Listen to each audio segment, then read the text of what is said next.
today I'm going to do a very long anticipated video of mine, and I was waiting for the final phase 3, to finally wrap up. And before a whole new phase gets started, I would like to get this out of the way. My ranking of the entire Marvel Cinematic Universe, all 23 films that I have stocked up here for you. So we're going to rank them, we're going to start from the bottom, work our way to the top, and this is of course all opinion based. And also just a little note I'd like to say. This isn't so much of look at Ironman. For its time, it was a really good movie because we didn't see it coming and it kind of set up the whole MCU. I don't want to think of it like that. I want to think of it as the MCU as a whole. When you just put Iron Man among the rest of everything else that has already come out, how does that stand out among the rest of it? See, that's kind of how I'm going to rank it here. Alright, just so you understand, it's not like Iron Man's gonna be at the top. It's not that great. But we'll talk about Iron Man. Here we go. Ready? Let's start at number 23. I've reviewed all of these films, so you could probably get an idea of what I'm gonna think here. The Incredible Hulk is my bottom for the MCU. I've never seen that good a Hulk movie in general, to tell you, really. And The Incredible Hulk is really a weak point of the MCU, and is rather forgettable in the end, especially. And it's not just because of the actor change, because, it's not like Ed Norton has been in any other Marvel movie, and rather now it's Mark Ruffalo as the Hulk. But even with that put aside, it's still forgettable. You don't even, want to count it in the MCU at this point, so it's rather unfortunate. Some people just never remember. They're like, wait a second, that was even part of the MCU? And that's sad. And it was a pretty low quality film as a whole. Number 22, I'm going to put Iron Man 2. See, this was a rushed sequel in my opinion, just because the first Iron Man was such a hit, and it was rather low quality in general too. It was still pretty good. It was definitely a fairly good movie, but especially among the rest of the MCU, it's at this point kind of really down there. It only has a few standout moments for the most part. Number 21, this one's a newer one. The first one that's not in Phase 1, that's at the bottom of my list. You have Captain Marvel. It was definitely a good movie, and it's definitely got more modern stuff, so it would seem like it's better and stuff, the special effects are great and all, but now that I look at this movie with the benefit of hindsight and all that, it's really actually kind of a lower quality MCU movie. And they could have done better, but they didn't really. Because I'm thinking about how they actually set up the character of Captain Marvel. She's actually one of the weak points of the core characters of the MCU now. Because they didn't develop her character enough. It wasn't done that great. She's not so likable. And that's where the movie falls flat for me, for the most part. There's other stuff I could complain about, of course, but that's the biggest point as to why this is at number 21 so low. So number 20, we have Thor, the first Thor, that is. And, well, this one was rather boring. It's definitely a good movie, and when you watch it, you could feel entertained, but afterwards, it's just the feelings that I get for it, what I generally think about it. It's not that enthralling or engaging of a movie, and it almost comes across as kind of forgettable, similar to The Incredible Hulk, but it's definitely still a much better made film, I would say, to go back to and watch, and that's all good. It established Thor nicely, I guess, not that great. Everyone really didn't like Thor at the time, so it took a little more to develop him after his first movie, and that's a thing, so it wasn't one of the greater ones. At number 19, we have Iron Man 3. A lot of people didn't like this one, especially more so when it came out, because of all the stuff they did with the changing of the Mandarin and not having enough Iron Man and more Tony Stark. Those are the general complaints about the movie.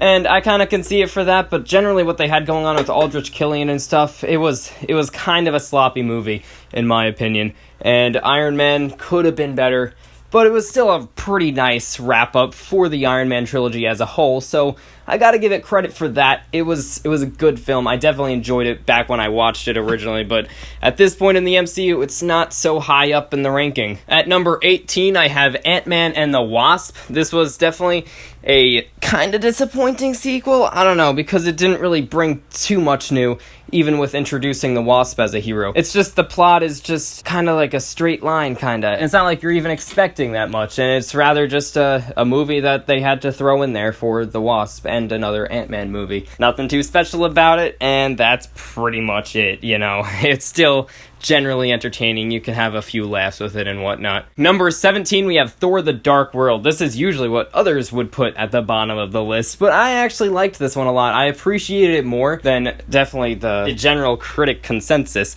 but I found it pretty engaging, really entertaining. You got stuff with Thor and Loki now more so. It was a kind of basic plot with the Dark Elves and whatnot. I liked Thor the Dark World. Definitely better than the first one, in my opinion.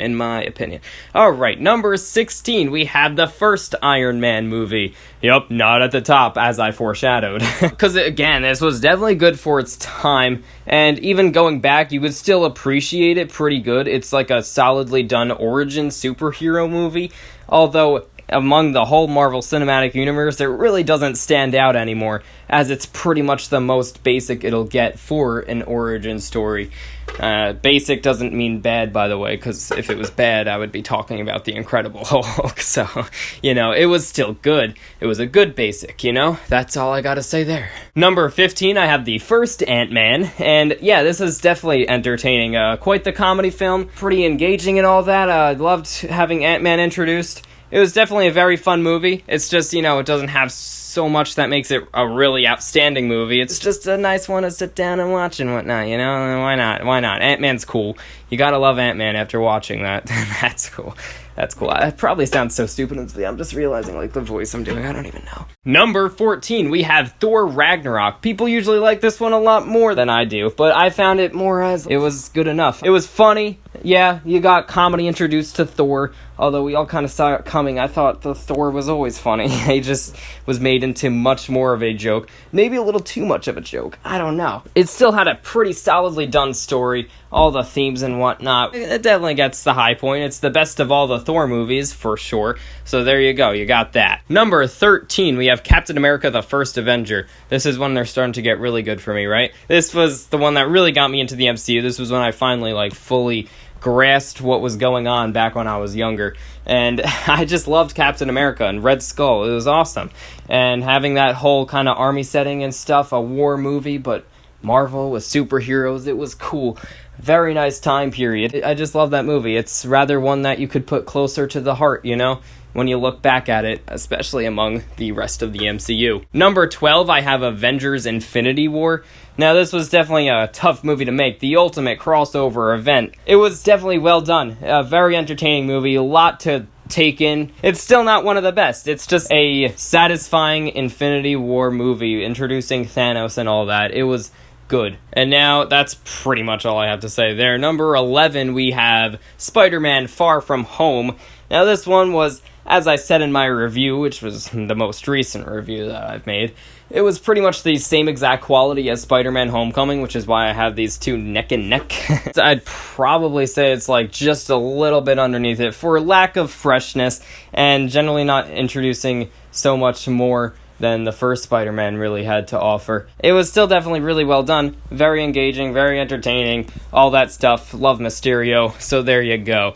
Number 10, you could have guessed it, Spider-Man Homecoming. Now, this was definitely good. I was very impressed at the time. Again, it's not about at the time, but, even still looking back at it now, how they really handled Spider-Man well for the third Spider-Man reboot that everyone was losing their heads over. And Tom Holland finally got both Spider-Man and Peter Parker right. So having in this movie with his coming-of-age story was really well done, and it definitely has its place in the MCU for setting up his dynamic with Tony Stark and all that, so it was definitely pretty good in that standard. So now we're going into the top 10. We're going to go into number 9, which I have Marvel's Avengers, the first Avengers film. Yes, maybe a little low for some of you who really, really appreciate this. But again, looking back at this one, this is another one that really doesn't stand out as much as it could have.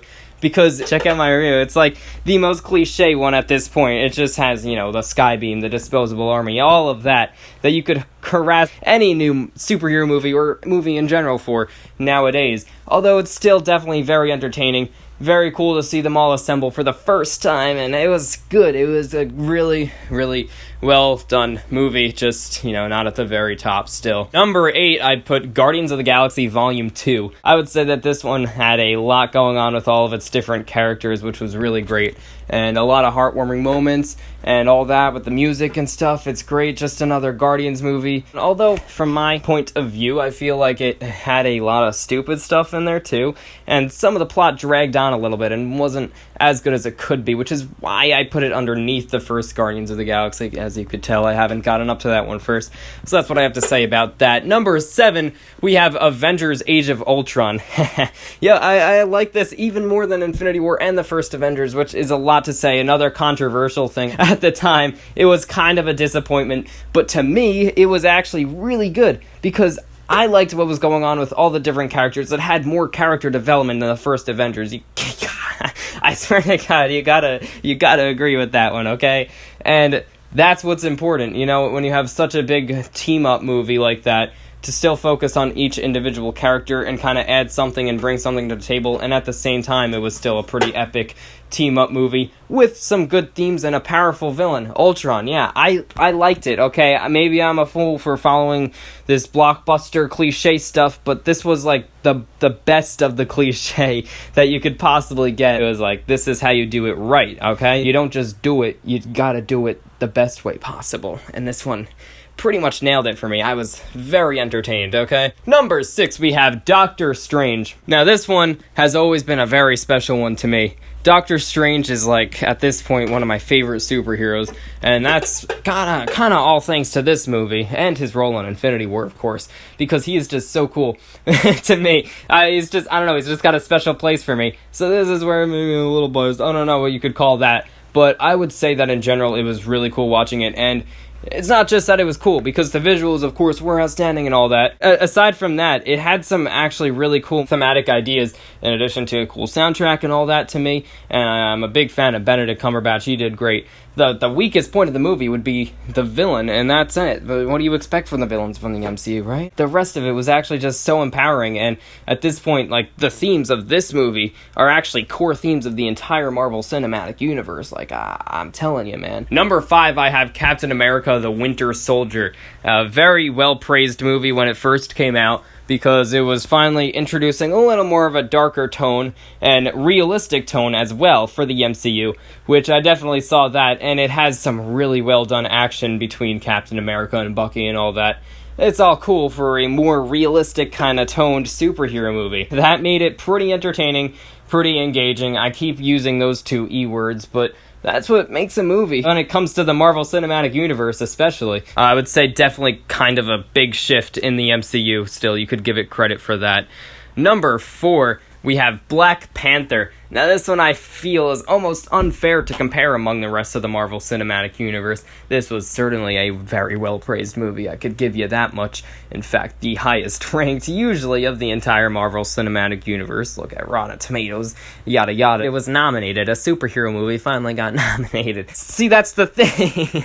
It's not even like a standard Marvel Cinematic Universe movie to me, because I feel like they just made a very, very well-done film, okay? The superhero elements almost is what brought it down at the same time, which is interesting. This movie is just something else for the Marvel Cinematic Universe, and you don't even, like, consider it as much as you do when you look at the Marvel Cinematic Universe, which is why I didn't want to put it at the full top, but rather appreciate it very high in the ranks for just being such a well-made movie. Number 3, we have Captain America: Civil War. This isn't even an Avengers movie, and yet it was such a big team-up, but aside from the team-up, like, that's not the best part. It's just it was all done very well, and has those darker tones introduced by the Winter Soldier, but rather just expanded among the lighter tones as well, and it really just makes for a really, really well-done movie. It's the dark moments that really moved me, but then the action and all was super great, and they were still even introducing characters from left and right, and it was just all a lot to take in,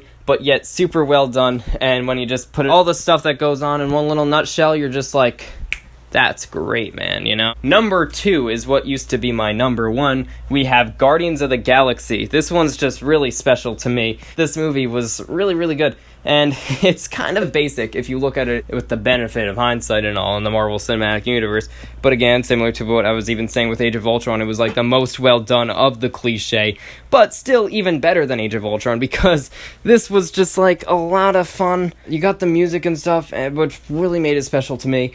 And all the characters were introduced in this movie, rather, instead of just assembled and then further developed, because they introduce a whole new team and just make the audience love every single character, and it's rather something, again, that's outside of the MCU for being so extraordinarily different, but by now, the Guardians of the Galaxy have become such a big part as a whole in the Marvel Cinematic Universe, which really makes you appreciate this first one right here, the Guardians of the Galaxy. No one saw this one coming, and it was really something for me. Very entertaining. It was all just what I wanted out of a basic superhero movie, yet something that you usually wouldn't even expect at the same time. So my number one spot is, well, the only movie that I've missed, of course, so I'm sure you all know at this point. It is Avengers Endgame, the grand finale to it all. This really brought everything together, even more than Infinity War, but rather it was the tribute to the Marvel Cinematic Universe as a whole. So you could say just that puts it at the top automatically, like by default, because this is what represents the Marvel Cinematic Universe. But above that, it's still just really, really well-made film. All the choices were pretty darn good. You could hear me rave all about this in my review for the film. It's just, like, almost perfect. Just about perfect, man. To have this 3-hour journey that just really brings it all together and concludes it all, it has a satisfying ending for every single character that they have in the movie. Well, not everything, but, you know, like the core Avengers in terms of them. It really shows you something, and it's really outstanding, really remarkable. Let's start throwing in some new adjectives there.